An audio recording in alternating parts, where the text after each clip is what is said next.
Hello friends, welcome to जेवी study hub. कैसे हैं आप सभी? आई होप सभी अच्छे होंगे और अच्छे से एग्ज़ाम की प्रिपरेशन में लगे हुए होंगे। तो फ्रेंड्स, आज की जो हमारी वीडियो होने वाली है वो है L Allegro by John Milton. तो फ्रेंड्स, अगर आप UGC NET, SET, HTET, TGT, UPTGT, UPPGT, KVS और एनबीएस की प्रिपरेशन कर रहे हैं तो फ्रेंड्स ये वीडियो आपके लिए बहुत ज़्यादा इम्पोर्टेंट होने वाली है। तो फ्रेंड्स, सबसे पहले हम इसकी जो समरी है उसे देखेंगे और उसके बाद में हम क्वेश्चंस भी करेंगे जिससे कि हमारी प्रैक्टिस हो सके कि हाँ, हमने क्या क्या इस वीडियो में जाना है और क्या है हमारी जॉन मिल्टन जी की पोयम एल एलेग्रो। तो फ्रेंड्स, एक चीज़ और बतानी थी आपको वीडियो स्टार्ट करने से पहले कि हमने एक all India English literature competition रखा है और फ्रेंड्स जो हमारा 1 जनवरी को होने वाला है और 5 PM होगा। ठीक है फ्रेंड्स, और फीस है सिर्फ इसकी 10 रुपीज़ और ये हमारे एप्लीकेशन में होगा तो इसीलिए बिना फीस के उसमें अप्लाई नहीं कर सकते, इस वजह से ये हमें रखना पड़ा है। ठीक है फ्रेंड्स, तो फ्रेंड्स जल्दी से जल्दी रजिस्ट्रेशन कर लीजिए और रजिस्ट्रेशन की लिंक जो है वो इसके डिस्क्रिप्शन में डाल दी जाएगी। ओके, तो फ्रेंड्स अगर आप हमारे चैनल जेबी स्टडी हब पर नए हैं तो चैनल को सब्सक्राइब कर लीजिए और प्रेस बेल आइकन भी प्रेस कर लीजिए। स्टार्ट करते हैं हमारी आज की video. L allegro is a pastoral poem by John Milton published in 1645 poems. El Allegro, which means the happy man in Italian, it has its first appearance been paired with the contrasting pastoral poem Il Penseroso, the melancholy man, which depicts a similar day spent in contemplation and thoughts. तो friends ये जो L allegro poem है हमारी वो क्या है? Pastoral. Pastoral का मतलब क्या होता है फ्रेंड्स? ग्रामीण जीवन से रिलेटेड। जैसे कि गांव का एक लाइफ होती है सिटी की और एक गांव की, तो ग्रामीण जीवन की जो क्या किया गया है यहाँ पे वर्णन किया गया है bye John Milton, published in 1645 poems. तो फ्रेंड्स उन्होंने जो 1645 की जो पोएम्स लिखी थी उनमें इसे पब्लिश किया गया है which means the happy man. और फ्रेंड्स एल एलेग्रो का मीन्स क्या है यहाँ पे? The happy man in Italian. Friends ये जो पोयम आई थी, 2 पोयम आई थी, एक तो थी एल एलेग्रो और दूसरी पोयम थी इल पेंसोरोसो। तो फ्रेंड्स एल एलेग्रो का मतलब था हमारा द हैप्पी मैन और इल पेंसोरोसो का मतलब था मेलनकली मैन। इसका मतलब खुशी व्यक्ति और एक मेलनकली सैड मैन है ना, दुखी व्यक्ति। Has its first appearance been paired with the contrasting pastoral poem. और ये कंट्रास्ट में इनका टाइटल दिया गया था हैप्पी मैन सैड मैन, है ना, Il Penseroso the melancholy, which depicts a similar day spent in the contemplation and thought. और फ्रेंड्स इसमें जो वर्णन किया गया है किसका? एक सिमिलर डे, एक समान दिन था और जो बिताया गया था एक गाँव में इन कंटेम्पलेशन एंड थॉट। वो एक ही दिन माना जाता है कि जिस दिन उन्होंने कौन सी एल एलेग्रो लिखी थी और उसी दिन उन्होंने एल पेंसोरोसो लिखी गई थी। और फ्रेंड्स पेस्टोरल पोयम है, एक गांव का जीवन व्यक्त किया है इन्होंने। ठीक है, आई होप ये क्लियर होगा कि पेस्टोरल पोयम है और एक दिन लिखी गई थी एल एलेग्रो एंड एल पेंसोरोसो और एक सिमिलर डे ही इसे लिखा गया है एक ग्रामीण क्षेत्र में। Okay, now come to the next point. The poem invokes mirth and other allegorical features of joy and merriment and extols the active and cheerful life while depicting a life in the countryside according to the philosophy. Mirth, as the one of the graces, is connected with the poetry with Renaissance literature. तो friends यहाँ पे बात कर लेते हैं। The poem invokes मर्थ। Invokes का मतलब friends जब कोई पोएम मतलब स्टार्ट करते हैं, पोएट यहाँ पे स्टार्ट कर रहे हैं तो इसे किसको डेडिकेट कर रहे हैं, किसको, मतलब इन्वोक का मतलब किसी चीज़ का आह्वान करना।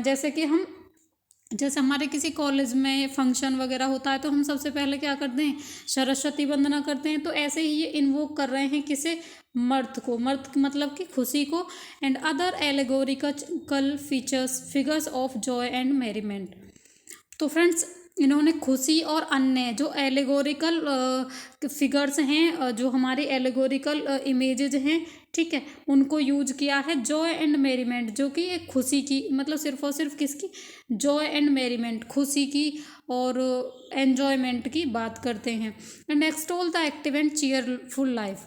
जब वह एक दिन ग्रामीण एरिया से गुजरता है, वहाँ की एक्टिव और चीयरफुल लाइफ को वो क्या करते हैं, एक्टिव एंड चीयरफुल लाइफ को डिपिक्ट करते हैं in a countryside according to this philosophy.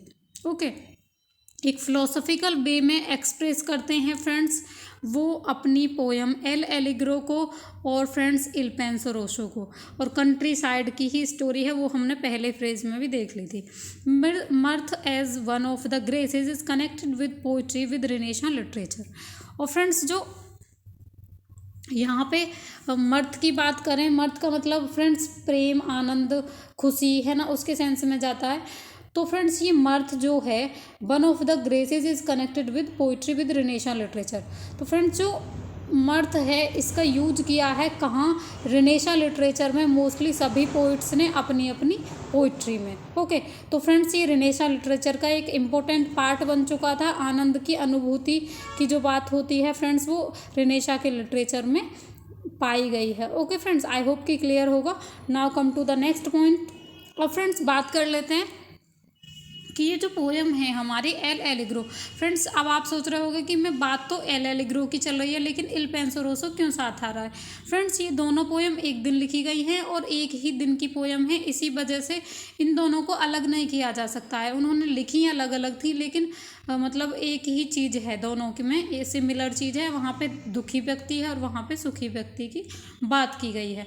तो लेकिन फ्रेंड्स यहाँ पे जो बात हो रही है, अब जो हम बात करने वाले हैं, अभी तक तो हो गया था क्लियर कहाँ पे लिखी गई, कैसे लिखी गई, क्यों लिखी थी। लेकिन फ्रेंड्स कुछ लोग एल एलिग्रो और इल पेंसोरोसो को क्या मानते हैं और कुछ लोग जो क्रिटिक्स होते हैं या फिर पोएट होते हैं वो क्या मानते हैं, वो अब हम देख लेते हैं इस फ्रेज में। तो फ्रेंड्स बात करते हैं, the poem have been classified in various traditions and genres by various scholars. तो फ्रेंड्स जो पोएम है वो अलग अलग विद्वानों द्वारा अलग अलग ट्रेडिशंस के और जॉनर के अकॉर्डिंग क्या कर दी गई है, डिवाइड कर दी गई है, अलग अलग भागों में बांट दी गई है। ठीक है, उन्होंने परंपराओं के, ट्रेडिशंस मतलब परंपराओं के अकॉर्डिंग, और जो हमारे जॉनरा होते हैं शैली के अकॉर्डिंग जो है उन्हें भिन्न भिन्न पार्ट्स में क्या कर दिया गया है, बांट दिया गया है ना, वर्गीकृत किया गया है। As academic writing by EMW Tillyard. तो फ्रेंड्स EMW जी क्या कहते हैं कि ये एक अकेडमिक राइटिंग है। क्या माना है उन्होंने, अकेडमिक राइटिंग है एज पेस्टोरल बाय सारा वाटसन। तो फ्रेंड्स जो सारा वाटसन जी हैं वो क्या मानते हैं, यह एक क्या है, देहाती कविता है। ये देहाती कविता मतलब दोनों की दोनों पोएम्स। ओके फ्रेंड्स ये भी याद रखना है कि अब जब हम एल एलिग्रो तो पढ़ रहे हैं लेकिन इल पेंसोरोसो के लिए भी ये सारे राइटर्स बोल रहे हैं, दोनों को मिल करके इन्होंने क्रिटिसाइज किया है। ओके फ्रेंड्स, अब नेक्स्ट पॉइंट है फ्रेंड्स हमारा क्या, as part of classical philosophy by Maren Sofie Rostvig. तो फ्रेंड्स मेरन सोफी जी क्या मानते हैं इसे, मेरन सोफी जी ने इसे क्या माना है, क्लासिकल फिलोसफी यानी कि शास्त्रीय दर्शन, एक शास्त्रीय दर्शन माना है। किसने, मेरन सोफी ने। As part of Renaissance encomia by SP Woodhouse and Douglas Bush and as similar to Homeric hymns and the Pindaric odes. तो फ्रेंड्स अब बात कर लेते हैं किसकी, फ्रेंड्स SP वुडहाउस जी और डगलस बुश जी हैं, इन दोनों ने क्या माना है। तो फ्रेंड्स सबसे पहले तो इन्होंने क्या माना है, इसे रिनेशा एंकोमिया। ठीक है, और दूसरी चीज़ क्या माना है, Homeric hymns and Pindaric odes. तो फ्रेंड्स ओड्स तो आपको पता है लेकिन हिम्स की बात करें तो हिम्स फ्रेंड्स उस सेंस में जाएगा, जैसे अगर हम अपने कंट्री की बात करें, इंडिया की बात करें तो हिम का सेंस जाएगा फ्रेंड्स, जैसे हम किसी ईश्वर को मनाने के लिए है ना, जैसे कि हम भगवान कृष्ण के गीत गाते हैं या फिर राम के गीत गाते हैं, तो फ्रेंड्स एक तरह से क्या होगा, भक्ति भावना का सेंस है ना। तो होमेरिक हिम्स। तो फ्रेंड्स इन्होंने किस किस चीज़ में माना है, एक तो रिनेशा एंकोमिया माना है और दूसरी चीज़ माना है Homeric hymns and Pindaric odes भी माना है। किस किस ने, SP Woodhouse and G Douglas Bush ने। Okay, now come to the next point. Stella Revard believes that the poems follow the classical hymn model with discussed goddesses that are connected to poetry and uses these female to replace Apollo completely। तो friends अब बात कर लेते हैं still रेवार्ड जी क्या कहते हैं। Friends ये आप सोच रहे हों कि ये चीज़ें क्यों ऐड कर दी, ज़रूरी नहीं है, लेकिन फ्रेंड्स कुछ नहीं पता, आजकल कंपटीशन आपको भी पता है कितना हाई लेवल पे जा रहा है, तो हमें एक्स्ट्रा चीज़ें भी लेके चलनी पड़ेंगी। 1% फ्रेंड्स इनमें से आ गया कि किसने क्या माना है, तो फिर हम कहाँ से करेंगे, तो इसीलिए एक्स्ट्रा चीज़ों को मैंने इंक्लूड कर दिया है। तो आई होप कि आप समझ रहे होंगे कि ये फालतू की चीज़ नहीं है, सिर्फ और सिर्फ हम लोगों के काम की चीज़ें, इसीलिए इनको मैंने इंक्लूड किया है। ओके फ्रेंड्स, तो बात करते हैं एस्टे रिवाल्डी का क्या मानना है कि ये पोएम्स जो कि हमारी कौन सी पोएम्स हैं कि एल एलिग्रो है ना एंड इल पेंसोरोसो जो हैं वो क्या मानते हैं, क्लासिकल हिम्स जो कि शास्त्रीय गीत हैं, भजन हैं, है ना, उनको पालन करता है, which discuss goddess that are connected to poetry. और फ्रेंड्स उन देवियों की चर्चा करते हैं यहाँ पे मिल्टन जी ने किन देवियों की चर्चा की है, वो देवियाँ जो हम म्यूज़ बोलते हैं, जो पोइट्री की क्या होती हैं, गॉडेस होती हैं, है ना, जिनको प्रसन्न किया जाता है पहले, ठीक है। तो यहाँ पे मिल्टन जी ने गॉडेस जी को डिस्कस किया है, जो कि फीमेल को ऐड किया है। Friends do use these female to replace Apollo. तो फ्रेंड्स एक अपोलो हैं, इनके देवदूत या देवता कह सकते हैं, जैसे कि हमारे इंडियन कल्चर में होते हैं, ऐसे ही हम इनके जो इंग्लैंड वाले लोग हैं इनके हैं। तो फ्रेंड्स अपोलो जो है वो भी पोइट्री के कोई देव हैं, ठीक है, लेकिन मिल्टन जी ने क्या किया है, उन्होंने अपोलो के स्थान पर रिप्लेसमेंट कर दिया किसका, जो म्यूजेज हैं, जो हमारी फीमेल है। ओके फ्रेंड्स, आई होप यहाँ तक क्लियर होगा। अब फ्रेंड्स एल एलिग्रो इल पेंसोरेशो क्या है, ये चीज़ें हमारी क्लियर हो गई है। अब हम क्या करते हैं, इसके जो इम्पोर्टेंट पॉइंट्स हैं, इसके जो इम्पोर्टेंट क्वेश्चंस हैं उनको कर लेते हैं, जिससे कि हमारी प्रैक्टिस हो सके अच्छे से। तो फ्रेंड्स स्टार्ट करते हैं हमारा आज का पहला question and first question is Milton's L Allegro is a desert that highlight the happy emotions of a spring day. तो फ्रेंड्स मिल्टन जी का एल एलिग्रो क्या है, जो हाईलाइट करता है happy emotion of a spring day. Epic poem है, sonnet है, lyric poem है, या फिर नन ऑफ दीज। तो फ्रेंड्स इसका जो करेक्ट आंसर है वो है हमारा क्या, लिरिक पोयम है मिल्टन जी की। Now come to the next point. Next point is L Allegro lyric poem व जॉन मिल्टन रिटन इन। तो फ्रेंड्स यहाँ पूछा गया है कि एल एलिग्रो किस ईयर में लिखा गया था, किस ईयर में लिखा गया, 1652, 1644, 1631 और नन ऑफ दीज। तो फ्रेंड्स इसका जो करेक्ट आंसर है वो है हमारा 1631। 1631 में इसे लिखा गया है। Now come to the next question. According to Desdedes, El Allegro along with Il Penseroso explore the contrast in generic terms. An idea pleasure appropriate the contrasting lifestyle that a poet might choose or might choose as different times or in sequence. तो friends ये किसने बोला है कि L Allegro along with Il Penseroso explore the contrast। तो friends ये किसकी lines हैं ये देखना है हमें। तो फ्रेंड्स इसका जो ऑप्शन नंबर बी है हमारा यहाँ पे ये करेक्ट हो जाएगा, ठीक है। Now come to the next question. Next question is what is L Allegro companion piece called.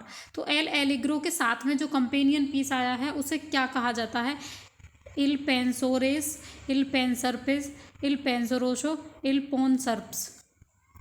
तो फ्रेंड्स इसका जो करेक्ट आंसर है वो क्या है, इल पेंसोरोसो, पेन सो रोसो, ठीक है, इल पेंसोरोसो।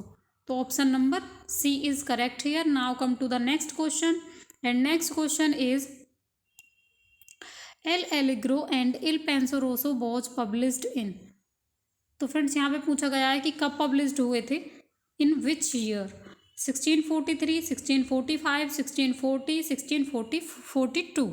तो फ्रेंड्स क्या होगा इसका करेक्ट आंसर।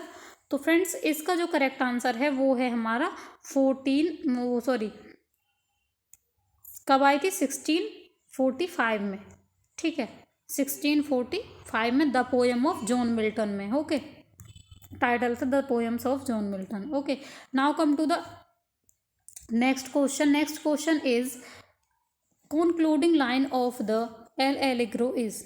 तो फ्रेंड जो कंक्लूडिंग लाइन मतलब कि लास्ट लाइंस जो हैं वो एल एलिग्रो की कौन सी हैं इनमें से। तो फ्रेंड्स देख लेते हैं। These delight it throw can't give mirth with these I mean to live. Next है and ever against eating cares lap me is soft. Next है रेन इन्फ्लुएंस एंड जज the prize of with or are. और friends last option है none of these. तो friends इसका जो correct answer है वो क्या है, गैस कीजिए। तो फ्रेंड्स इसका जो करेक्ट आंसर है वो है these delight it though can't give mirth with the I mean to life. Now come to the next question. Next question is the title of L Allegro is from is form दे रखा है, okay. तो friends जो title है ये from है, यहाँ पे फ्रेंड्स कहाँ से लिया गया है ये पूछा गया है। टाइपिंग मिस्टेक ये हो जाती है फ्रेंड्स कभी कभी। तो फ्रेंड्स ये टाइटल जो है वो किस से लिया गया है, म्यूजिकोलॉजी से या ग्रीक माइथोलॉजी से या नन ऑफ दीज या फिर ल्यूक जोस्पेल। गैस कीजिए फ्रेंड्स इसका जो करेक्ट आंसर है एल एलिग्रो जो है फ्रेंड्स वो इटालियन से लिया गया, ये तो हमें पता ही है ना, इटालियन म्यूजिकोलॉजी से। ओके फ्रेंड्स इटालियन टर्म्स हैं ये और म्यूजिकोलॉजी से लिया गया है। तो option number A is correct here. Now come to the next question. Next question is what is L Allegro companion piece called. तो एल एलिग्रो का जो कंपेनियन पीस था, जो कंट्रास्ट पीस था, वो जो एक ही दिन लिखा गया वो क्या, एल पेंसोरोसो। बहुत ईजी क्वेश्चन था। Now come to the next question. Next question is which of the following poem did Milton write in octosyllabic couplets. तो यहाँ पे पूछा गया है कि इनमें से कौन सी पोयम है फ्रेंड्स जो मिल्टन जी ने ऑक्टोसिलेबिक कपलेट में लिखी है। तो फ्रेंड्स लिसिडस है, ऑन हिज ब्लाइंडनेस है, नन ऑफ दीज है या फिर एल एलिग्रो है। तो फ्रेंड्स जो हमारी पोयम है ऑक्टोसिलेबिक कपलेट में एल एलिग्रो को लिखा गया है, ठीक है। Now come to the next question. Next question is the opening line of the L Allegro is.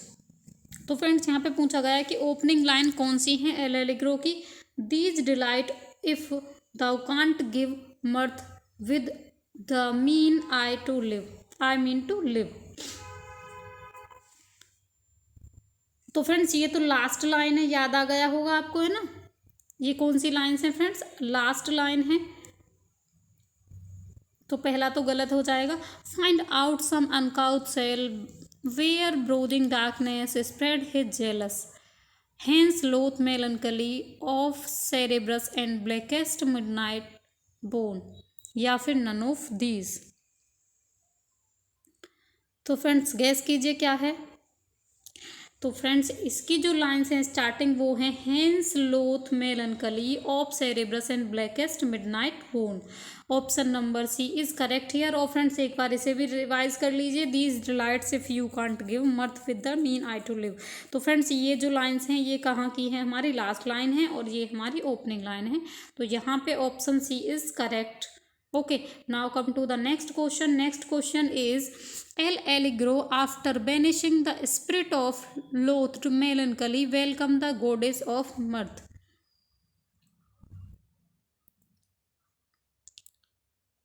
El Allegro, after banishing the spirit of loathed melancholy, welcome the goddess of mirth. तो यहाँ पे पूछा गया है कि जो goddess of mirth हैं उनका नाम क्या है ना फ्रेंड्स। कि एल एलिग्रो वाले पोएम में जो यूज हुआ है किस गॉडेस को वो वेलकम करता है। तो सेब्रीना, none of these, both, एम्प्रोशाइन।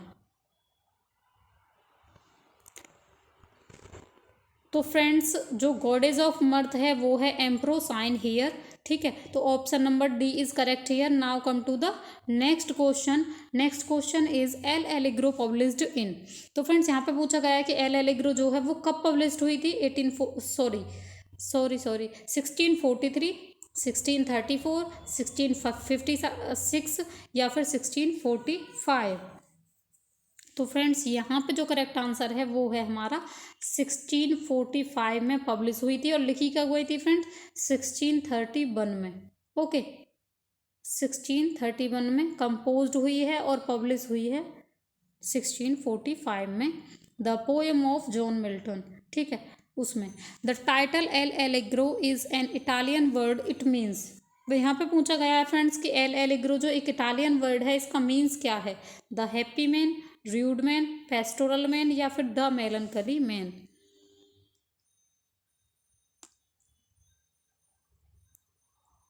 Gas कीजिए फ्रेंड्स क्या होगा आंसर। तो फ्रेंड्स यहाँ पर जो करेक्ट आंसर है वो है the happy man. L Allegro का मतलब the happy man. Now come to the next question, lap me in soft Lydian airs married to immortal verse such as the meeting shoal may price in notes with many a winding wout, the above lines appear in। तो friends ये जो lines हैं किस poem से ली गई हैं, यहाँ पे ये पूछा गया है।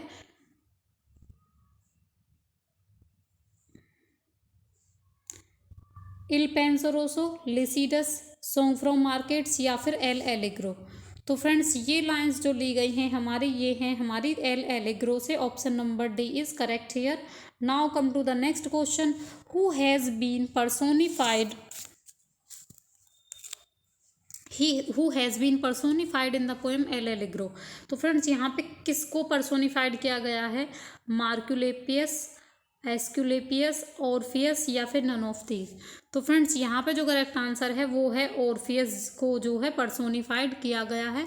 Now come to the next question, next question is L Allegro is a होशन ओड, सोनेट, पेस्टोरल पोएम या फिर एपिक पोएम। तो फ्रेंड्स आपको याद होगा कि ये स्टार्टिंग में बात हुई थी कि ये पेस्टोरल पोएम है, ठीक है, ग्रामीण जीवन का दर्शन है इसमें, ठीक है। तो option number C is correct here. Now come to the next question, next question is, क्या है next question, in unreproved pleasure free is line from which poem. In unreproved pleasure free, ये जो लाइन है friends कहाँ से ली गई है ये पूछा गया है। इल पेंसरोसो, एल एलेग्रो, कोमस या फिर लिसिडस।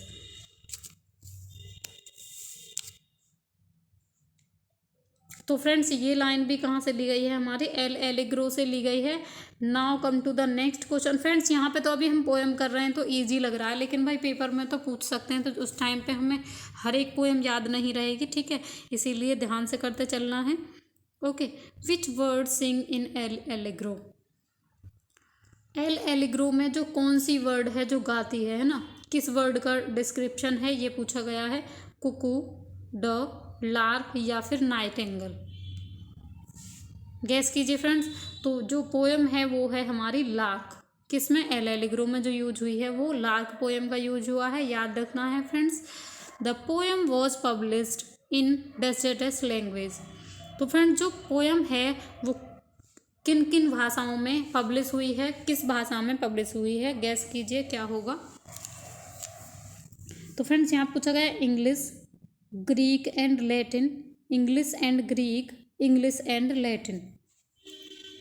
तो फ्रेंड्स इंग्लिश में तो हुई ही थी, ये तो पता ही है सभी को, लेकिन इसके साथ दूसरी जो लैंग्वेज है वो किस में हुई थी ये, तो फ्रेंड्स ये हुई थी इंग्लिश के साथ साथ लैटिन लैंग्वेज में भी पब्लिश। ओके, तो फ्रेंड्स यहाँ पे जो करेक्ट आंसर है वो हमारा इंग्लिश एंड लैटिन हो जाएगा। Option number D is correct here. Now come to the next question, the poem L allegro was published in a collection entitled.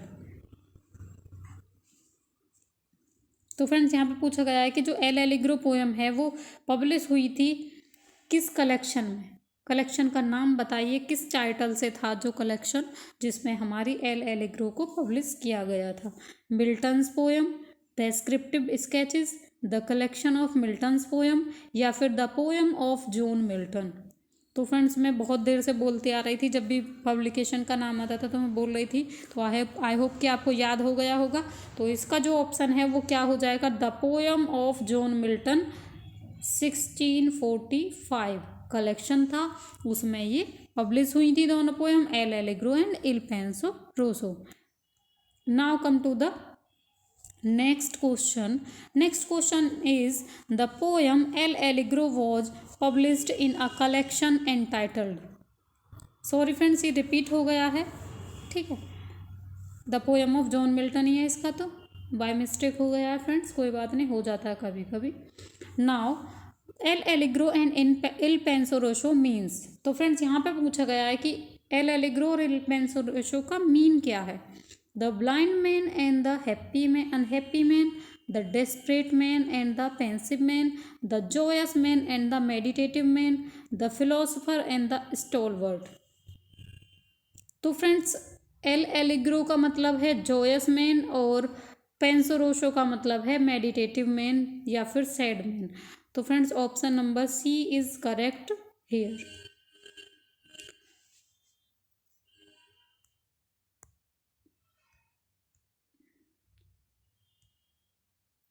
तो फ्रेंड्स अगर एक चीज़ और देख लेते हैं कि अगर ये पोएम का कंपोजिशन पूछता है, कंपोजिशन 1631 में है और पब्लिकेशन 1645 में। आई होप आप सब कुछ क्लियर होगा। एक पेस्टोरल पोएम है फ्रेंड्स, ठीक है। और एल एलिग्रो और इल पेंसोरोशो एक ही दिन एक किस में, देहात में लिखी गई हैं, एक कंट्री साइड की स्टोरी है। तो फ्रेंड्स आई होप कि सारे कॉन्सेप्ट्स क्लियर हुए होंगे आपके। और फ्रेंड्स अगर वीडियो पसंद आई हो तो लाइक ज़रूर से कर दीजिएगा, और अभी तक सब्सक्राइब नहीं किया तो सब्सक्राइब कर लीजिए फ्रेंड्स। अगर आप यूपी टीजीटी की, यूपी पीजीटी की प्रिपरेशन कर रहे हैं तो फ्रेंड्स हमारी 100% गारंटी है, अभी एग्ज़ाम में टाइम है कि आपको पूरा का पूरा फ्री ऑफ कॉस्ट करा दिया जाएगा यूट्यूब के माध्यम से। और फ्रेंड्स मेरा एक टेलीग्राम ग्रुप है, उसकी लिंक भी डिस्क्रिप्शन में डाल दूँगी, ठीक है। और चैनल अभी सब्सक्राइब नहीं किया तो सब्सक्राइब कर लीजिए और बेल आइकन भी प्रेस कर लीजिए। Thanks for watching this video.